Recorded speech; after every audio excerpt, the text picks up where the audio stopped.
Olá a todos. Essa será a última aula de física para o Enem.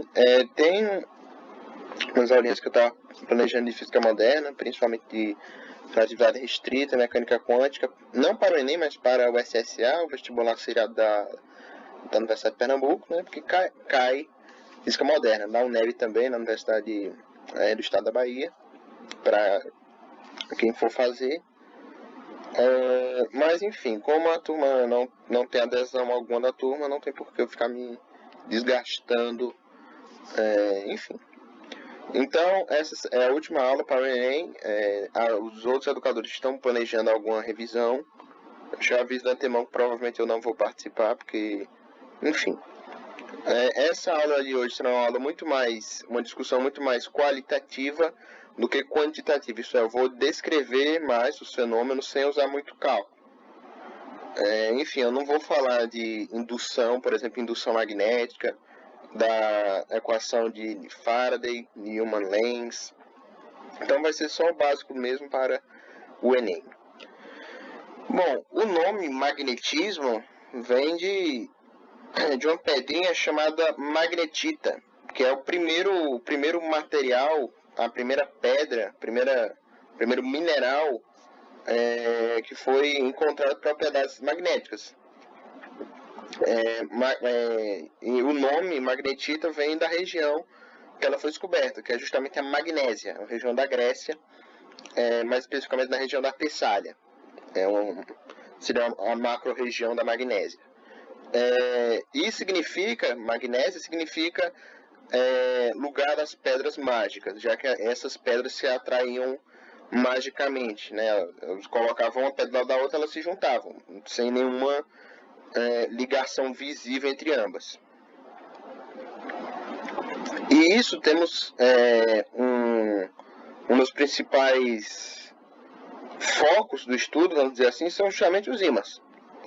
Temos os eletroímãs, temos os ímãs naturais e artificiais. O eletroímã que, se eu desse algum assunto de indução, dá para ver que quando eu passo uma corrente elétrica num determinado material, eu vou ter, obviamente, um movimento de cargas, de elétrons. Esse movimento gera um determinado campo magnético. Mas, enfim, também existem os ímãs naturais. Como o próprio nome já diz, são encontrados na natureza. Compostos por minério de ferro como a magnetita, que já foi dito anteriormente. Ou os ímãs artificiais, que eles adquirem a propriedade magnética pela atração de ímã natural ou pelo efeito magnético da eletricidade. Por exemplo, se eu pego um imã um material imantado, e eu pego uma agulha normal de costura, se eu começar a esfregar o imã na agulha, se eu esfregar direito, claro, então eu tenho que esfregar direito, eu não posso esfregar indo e voltando, tenho que esfregar sempre no mesmo sentido. Quando eu faço isso repetidas vezes, eu vou ver que a minha agulha ela vai ter certas propriedades magnéticas agora. Isso é, eu criei um ímã artificial, eu imantei aquela agulha. E aqui está um exemplozinho de aqui são as vigas bastante grossas de cobre. E aqui tem um determinado metal, eu não sei qual metal é esse, mas enfim. Está passando uma corrente elétrica aqui. Se está passando corrente elétrica, eu tenho a criação de um campo magnético. Esse campo magnético faz esse metal ficar flutuando, entre aspas. Enfim, ele também gira. E ele também começa a emitir radiação infravermelho. Ele esquenta, né? Radiação infravermelha é basicamente calor. Então ele começa a esquentar. Então ele fica vermelho. No GIF original, ele fica vermelho e ele desce para o chão. Ele fica muito vermelho, ele derrete e vai para o chão. Mas aqui eu não consegui pegar esse GIF, então esse GIF ele não consegue derreter, ele fica indo e voltando. Mas no GIF original ele fica tão quente, mas tão quente, que ele cai, que ele derrete. Fenômenos magnéticos, o mais conhecido é quando eu tenho uma malha de ferro. Então, eu aproximo um ímã, eu vou ter uma atração, esse é o fenômeno mais conhecido. Também podemos ter fenômenos biológicos também, magnetismo biológico, biomagnetismo, o cérebro, por exemplo, existe uma terapia chamada terapia intracraniana magnética, que é basicamente você usar um superímã em determinadas regiões do cérebro e consegue ver a atividade cerebral a partir de cima. Dá até para controlar algumas funções, por exemplo, de memória, usando em cima. Claro, tem que ser feito por um profissional habilitado. Não pode ser qualquer Zé Ruela fazer isso, senão a pessoa pode ficar debilitada. Enfim, então o fenômeno magnético mais conhecido é justamente a atração entre uma malha de ferro e um ímã. Aqui temos alguns exemplos de campos magnéticos, do mesmo jeito que temos campos elétricos, temos campos gravitacionais, também existem campos magnéticos. Temos um determinado uma barra infinita, um fio longo. Quando eu digo infinito, não é que ele seja infinito, é que o seu comprimento é muito maior do que a sua espessura. Então tem o nome de infinito, mas ele não é infinito, obviamente. Enfim, quando eu passo uma corrente elétrica nesse fio, eu vou ter o chamado campo magnético assim, perpendicular ao sentido da corrente. Se eu passo em um looping, eu vou ter o campo magnético orientado desse jeito. Em determinadas regiões o campo magnético vai estar circular, em outras regiões ele vai estar reto. Se eu passo no solenoide, um solenoide é como se ele tem um formato parecido com a mola, são espiras enroladas, e eu vou ter regiões também, novamente, que o campo magnético ele dá voltas, e regiões que o campo magnético vai reto. Numa barra magnética, isso é num ímã normal, que tem o polo norte e o polo sul, mesmo comportamento, e a própria Terra. A Terra é um ímã gigante, né? O núcleo super quente da Terra, que é feito de ferro e níquel, em grande parte, em rotação, cria um forte campo magnético. Um campo magnético mais forte do sistema solar, obviamente do Sol, é o campo magnético mais potente. Se não me engano, ele é tão forte que ele ultrapassa o cinturão de Kuiper, que é o cinturão além de Netuno, se não me engano. Então, enfim. Depois vem Júpiter, os planetas exteriores, Saturno, Netuno, Urano, e depois a Terra. Então a Terra tem um campo magnético, a Terra é um grande ímã, tanto é que podemos usar bússolas para nos orientarmos. E aqui está uma representação da intensidade do campo magnético a depender de onde ele está. Aqui está microtesla. Tesla em homenagem ao Nikola Tesla, que é um engenheiro. Só abrir um parênteses rapidinho aqui. Tem muito misticismo na figura do Tesla. Ele é uma figura importante para a engenharia, mas o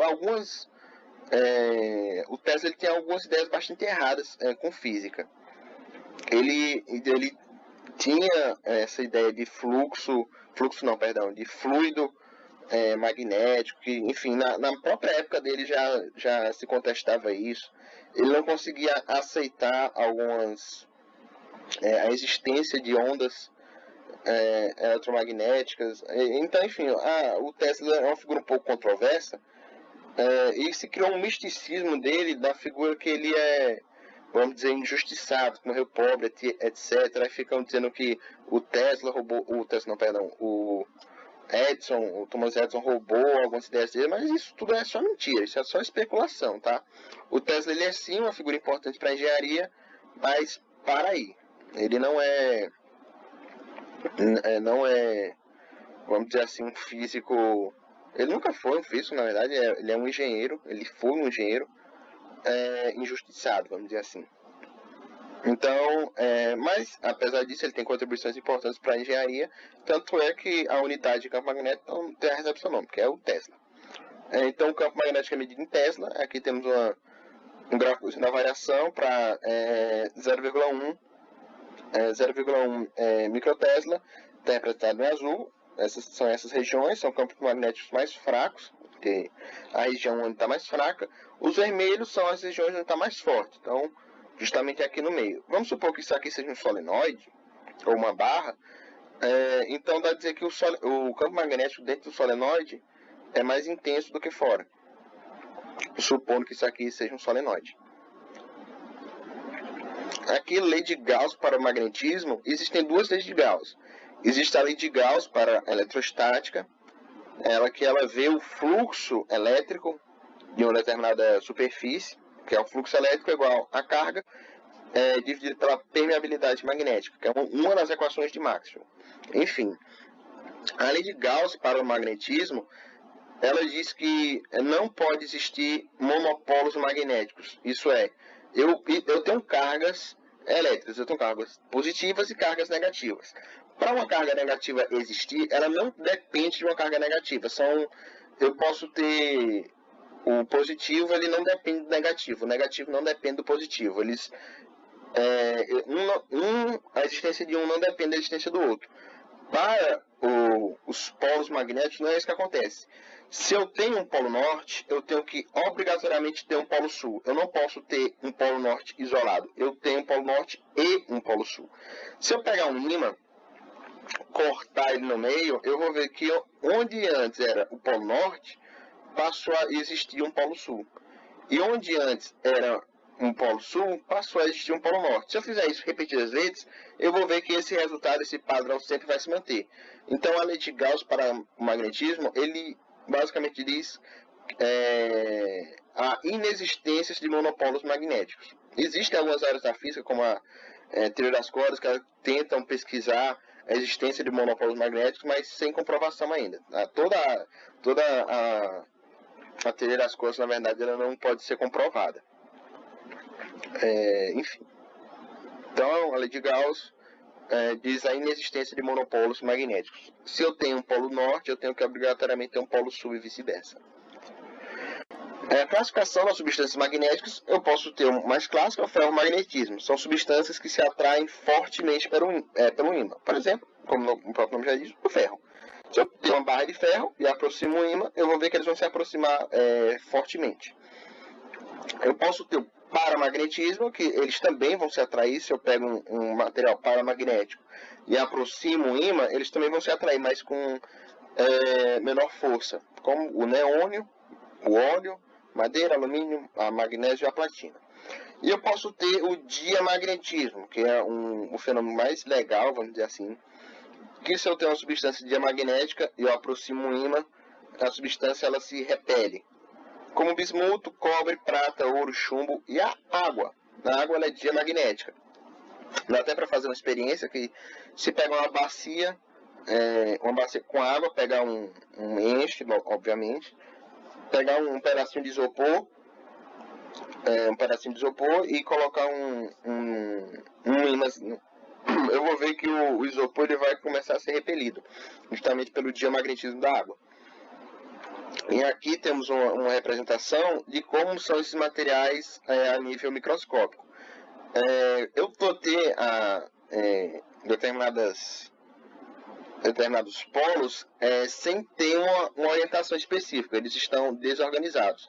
Quando eu aproximo um ímã, eu começo a ter um dipolo orientado. Isso é, eu tenho o polo norte se aproximando com o sul e, enfim, assim vai.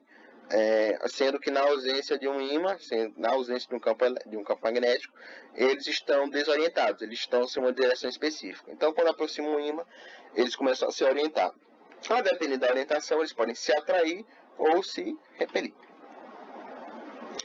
Aqui temos o paramagnetismo, um videozinho.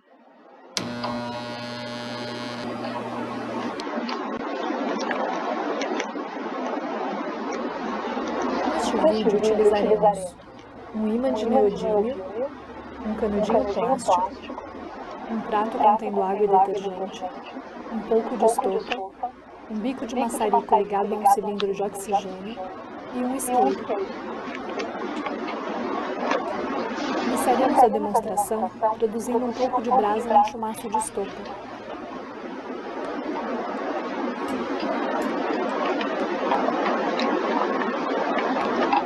Abrindo o registro de maçarico ligado apenas a um cilindro de oxigênio, pode-se observar a rápida combustão da estopa.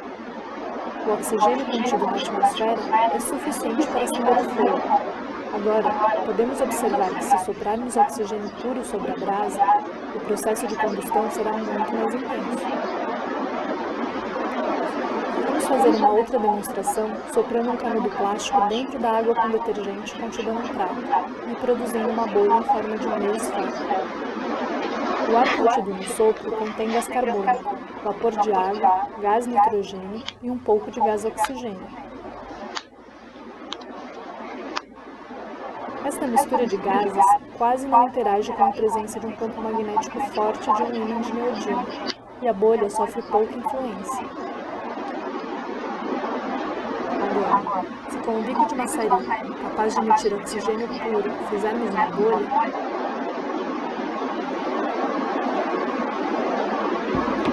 ao aproximarmos o ímã, observamos que há uma atração entre eles, ou seja, o campo magnético do ímã atrai o oxigênio.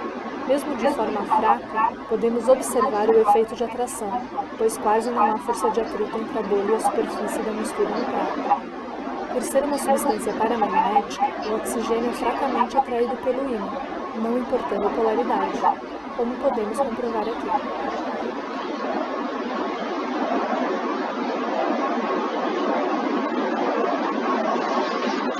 Enfim, esse vídeo ele mostra basicamente que uma substância paramagnética, no caso o gás e o oxigênio, ou com oxigênio puro, no caso, o oxigênio que a gente respira, né? O oxigênio que a gente respira é somente 21% da atmosfera, 78, perdão, de nitrogênio, 21% de oxigênio e 1% de elementos de traço. Enfim, então basicamente mostra que eu vou ter um determinado dipolos sem uma orientação específica. Quando eu boto um ímã forte, no caso um ímã de neodímio, eles vão começar a se orientar. Mas nos casos das substâncias paramagnéticas, eles vão se orientar a uma direção específica, mas eles não vão se orientar totalmente. Por exemplo, vai ficar um ou outro torto, um ou outro que não vai estar 100% alinhado. Então, por isso que é uma atração, mas não é uma atração forte, igual a atração do paramagnetismo. Eu não botei um vídeo de paramagnetismo, porque como é o mais conhecido, eu acredito que não tenha muita necessidade. Agora vamos para o diamagnetismo.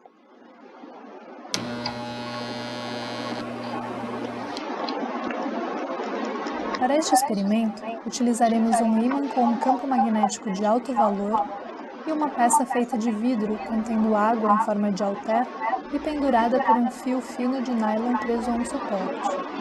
Inicialmente, a peça de vidro com água deve estar totalmente imóvel. Lentamente, aproximamos o ímã de uma das esferas contendo água, tomando cuidado para que não encostem um no outro.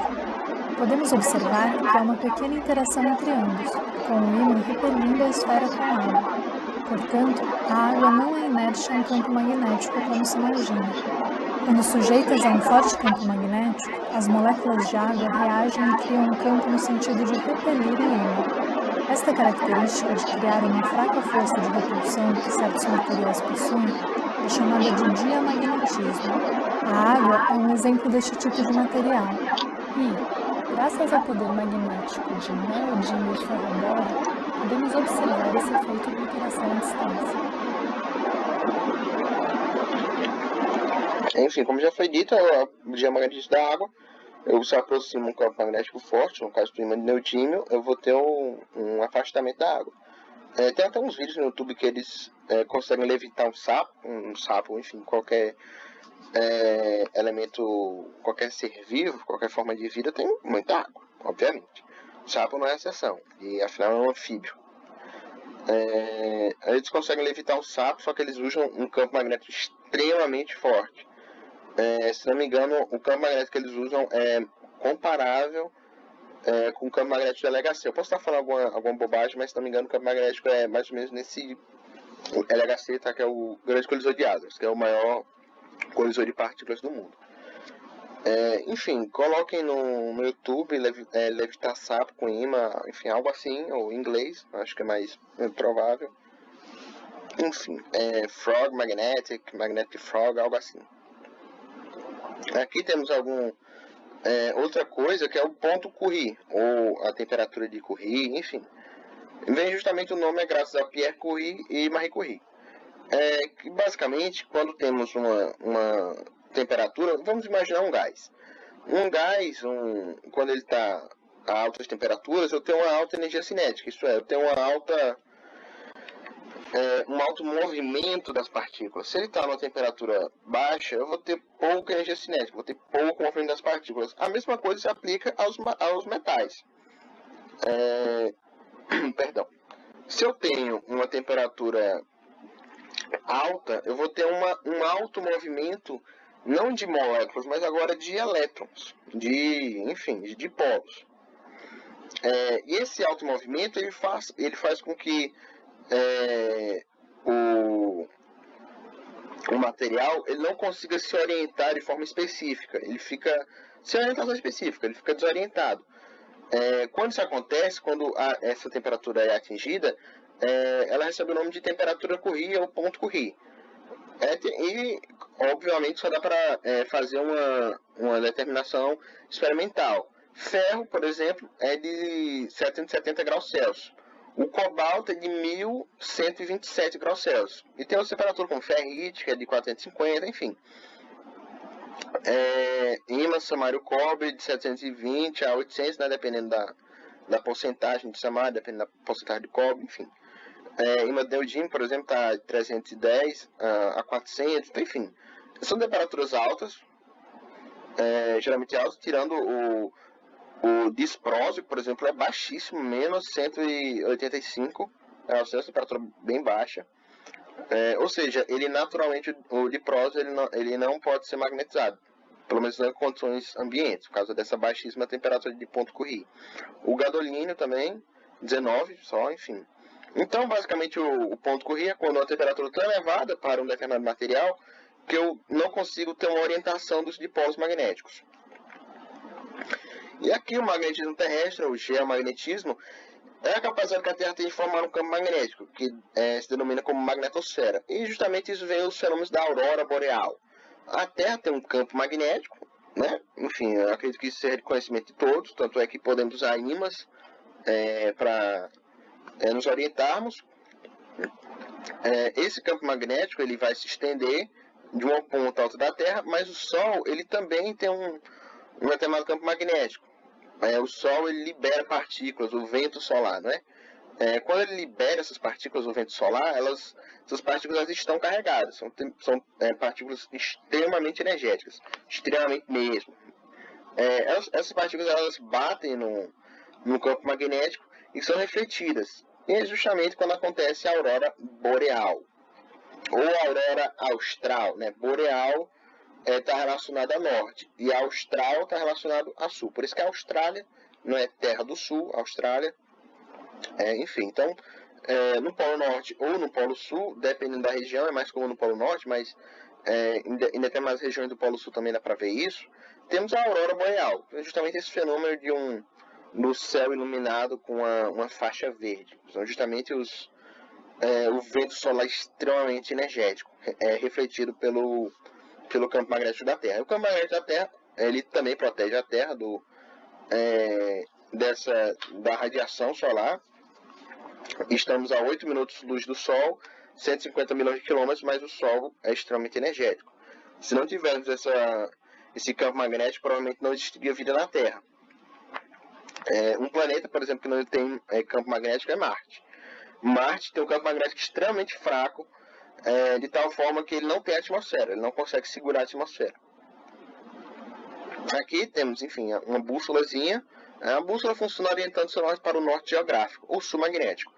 Sul magnético porque, como a Terra é um grande ímã, ela vai ter esse ímã, o ímã do núcleo da Terra, vai ter um polo norte e um polo sul. Esse polo não necessariamente, o polo sul, por exemplo, magnético, não necessariamente tem que coincidir com o polo sul geográfico.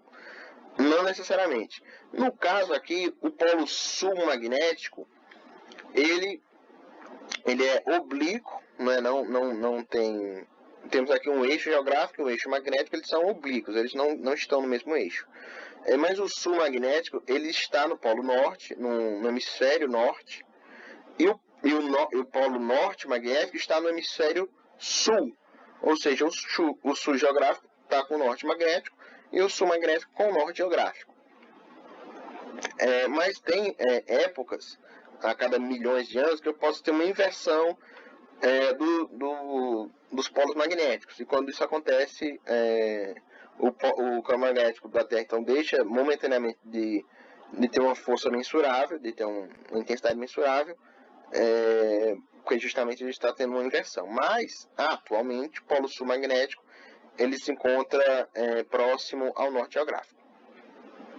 E aqui, como já foi dito, o polo sul e o polo norte magnético não são estáticos, eles se movem. Por exemplo, aqui eu tenho, de 2001, o polo norte, ele está a essas coordenadas. Em 2004, perdão, ele já avançou 1 grau. Por exemplo, um grau, né, que corresponde a, se não me engano, 24 minutos. Não, perdão, 60 minutos. Um minuto corresponde a 60 segundos, obviamente. Então, o grau seria como se fosse 1 hora. Então, enfim, em um espaço de 3 anos, ele mudou 1 grau.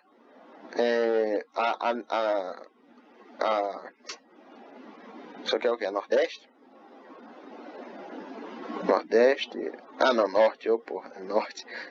Nordeste NE. E 3 para oeste. O polo sul é a mesma coisa.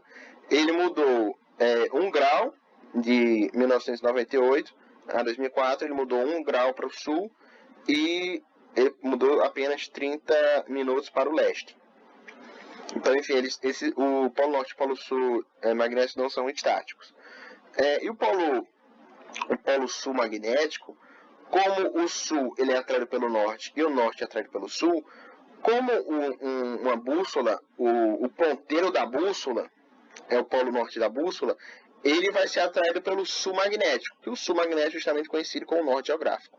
Então, por isso que quando a bússola aponta o polo norte, aquele polo norte é o polo norte geográfico, que corresponde ao sul magnético. E do mesmo jeito da eletrostática, se eu tenho 2 cargas, né, eu tenho que uma carga negativa, o campo elétrico, sai, ao passo que numa carga uma carga negativa, o campo elétrico entra. Eu falei que o campo elétrico, de uma carga positiva sai e o campo elétrico de uma carga negativa entra. Acontece a mesma coisa com o campo magnético. Ele sai do polo norte e entra no polo sul. Aqui temos um campo magnético, aqui um ímã e determinadas linhas de força, determinadas linhas de campo, né, saindo do polo norte e indo para o polo sul. E aqui temos uma determinada bússola, justamente a parte vermelha da bússola, que estaria representada no polo norte, ela vai ser atraída pelo polo sul. É possível definir um vetor que descreva este campo, chamado de vetor indução magnética, simbolizado por B. B, né, é porque, enfim, existem muitas coisas com M. Existe massa, metro, campo magnetizante, que é um tipo de... O magnetismo ainda tem vários campos. Existe campo magnético auxiliar, campo magnético principal, campo magnetizante, enfim. Mas B representa o campo magnético, campo magnético, né? Se pudermos traçar todos os pontos onde há um vetor de indução magnética associado, poderemos ver linhas chamadas linhas de indução do campo magnético. São justamente aqui que está representado por essa malha de ferro. Tem o determinado ímã, e esse ferro ele vai se organizar da seguinte maneira, né? Bastante similar também com a eletrostática, quando tem uma aproximação de 2 cargas opostas. Bastante parecido mesmo. É basicamente desse sentido, saindo do polo norte e indo para o polo sul. Aqui temos um ímã se movendo, ele se move, né, sentido movimento circular, e o material também do mesmo jeito, seguindo o movimento do polo norte e do polo sul. E um campo magnético uniforme é simplesmente um campo magnético com o mesmo modo de ligações em toda a sua extensão. Do mesmo jeito que temos o céu, que é o campo elétrico uniforme, temos o campo magnético uniforme. Então, mesmo jeito, as linhas de indução saindo do polo norte e indo para o polo sul. Enfim, esse campo sendo constante em cada ponto. Temos alguns exemplos, por exemplo, na superfície de uma estrela de nêutrons, 10 a 8 Tesla.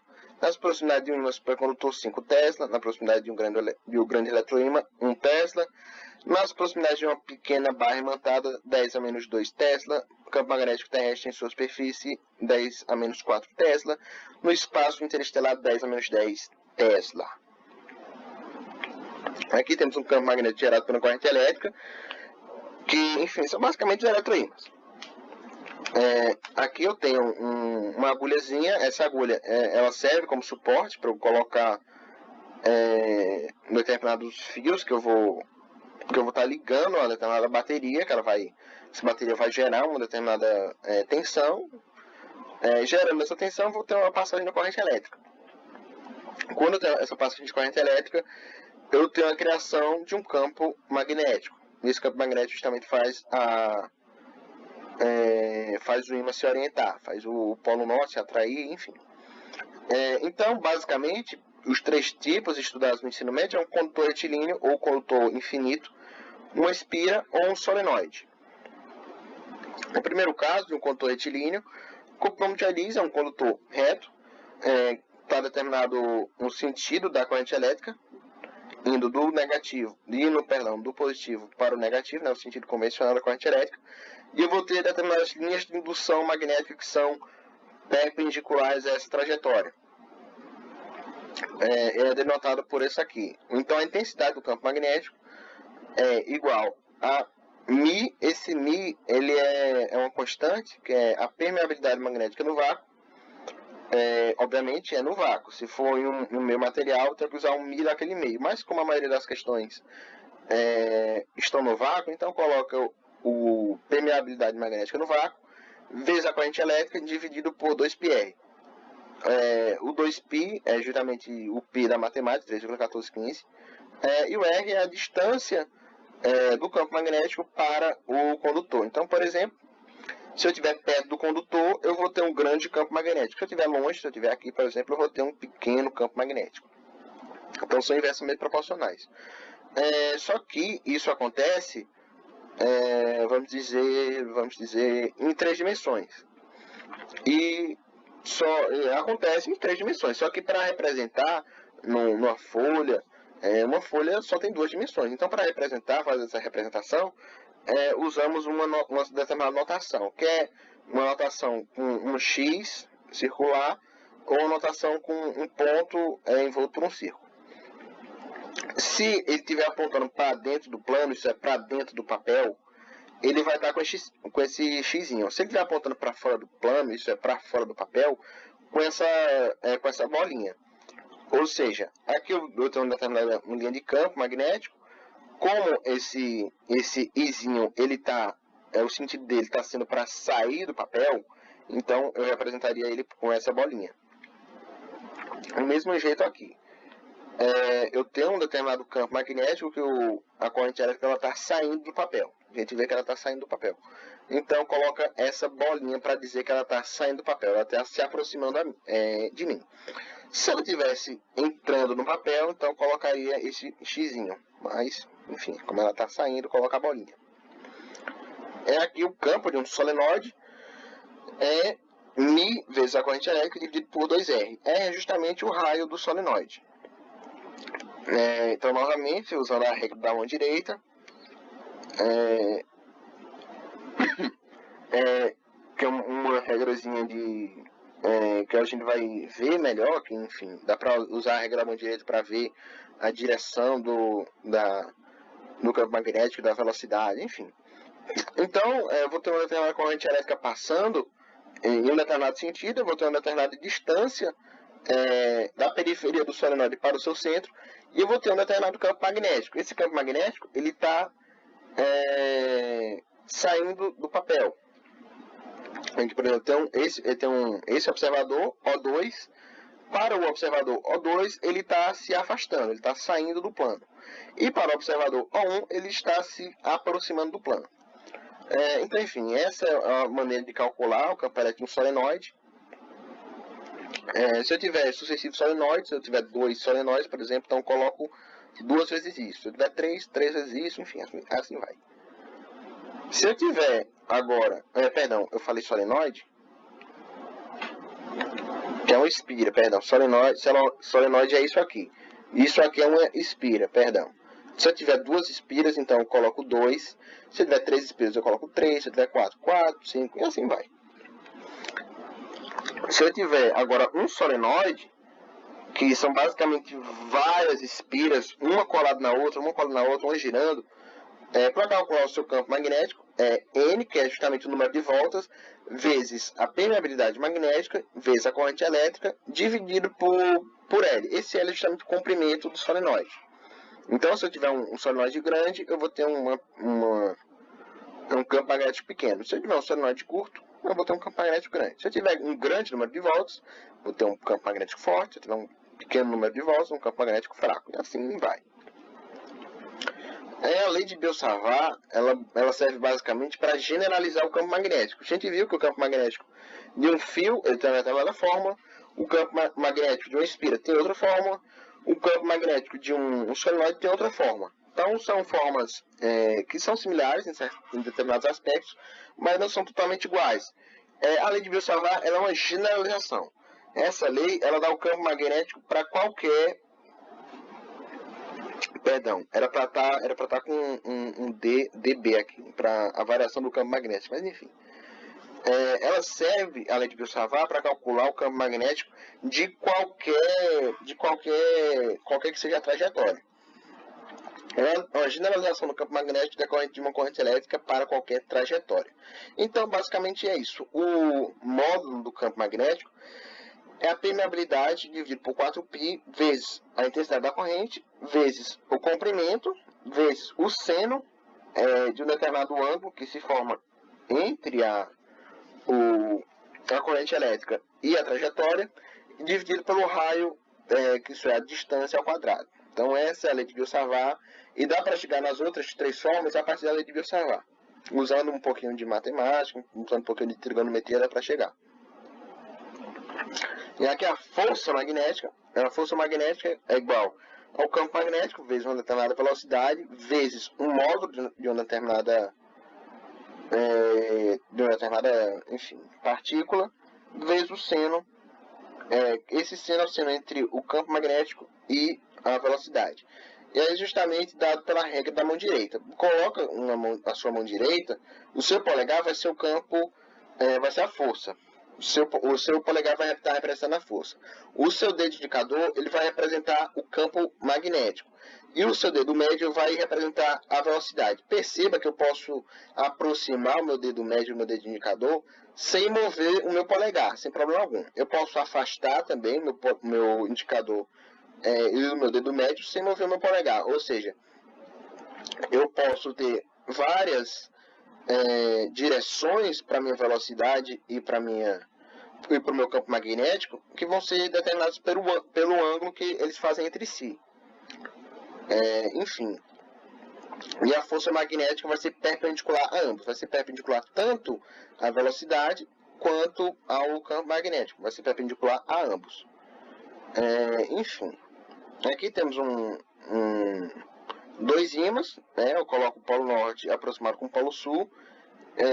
Se eu soltar uma partícula, essa partícula tiver uma determinada velocidade, eu vou ver que eu vou ter uma aceleração, eu vou ter uma força.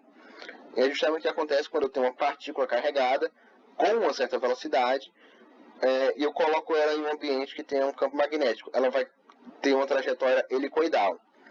Uma trajetória helicoidal porque o campo magnético vai estar apontando para uma determinada direção, né? Aqui no caso estaria apontando da esquerda para a direita, o campo magnético, mas ela também vai ter a ação de uma força, que vai estar apontando de baixo para cima, né? Já que a força magnética é perpendicular ao campo magnético. Então ela vai ter uma trajetória helicoidal, né? Helical path, vai ter um caminho helicoidal, vai estar girando. Tem até uma questão do Enem, do Enem 2019, se não me engano, que ela dá justamente a trajetória helicoidal e quer que determine a massa da partícula. E basicamente essa trajetória helicoidal considere como se fosse uma trajetória circular, porque ela vai ter um caminho circular aqui. Então, considera como se fosse um caminho circular. Temos algumas questões agora Sim, outra coisa é que como essa trajetória é circular, na verdade é helicoidal, mas dá para considerar como se fosse circular, se essa trajetória é circular, tem algumas equaçõezinhas que elas veem o raio em função do campo magnético, né, o raio dessa trajetória em função do campo magnético. Só que eu acho essas equações tão bestas, chegam a ser até imbecis, porque é basicamente igualar a força magnética com a força centrípeta.